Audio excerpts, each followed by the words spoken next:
Hi అండి, అందరికీ నమస్తే. ఒక మంచి మాట ఈ రోజుల్లో ఎలా నడుస్తుందంటే, పిల్లలు ఏం చూస్తున్నారు, ఫోన్లో పిచ్చి పిచ్చివి చూస్తున్నారు.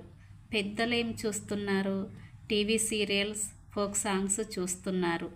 మరి నిజం చెప్పాలంటే ఎలా ఉండాలి? పిల్లలు టీవీలో బొమ్మలు చూడాలి, పెద్దలు ఇంట్లో ధ్యానం చేసుకోవాలి. ధ్యానం చేసుకోండి. ధ్యానం అంటే శ్వాస మీద ధ్యాస. పత్రిజీ గారి ధ్యానం చేయండి. శ్వాస మీద ధ్యాస పెట్టండి.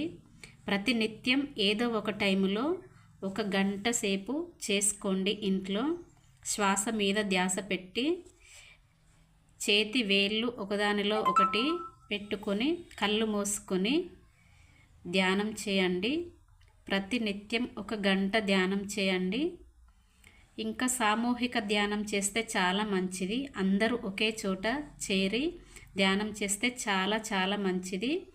ధ్యానం సకల భోగకారిణి, ధ్యానం సత్యజ్ఞాన ప్రసాదిని. ధ్యానం చేసుకోండి. ఇంట్లో చాలా మంచి అనుకూలమైన వాతావరణం ఏర్పడుతుంది. మీ ఇంట్లో అందరూ మీ మాటే వింటారు.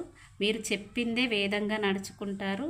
ధ్యానం చేసుకోండి, చాలా మంచి జరుగుతుంది. ఈ వీడియో మీకు నచ్చినట్లయితే ప్లీజ్ లైక్ చేయండి, సబ్స్క్రైబ్ చేయండి, షేర్ చేయండి.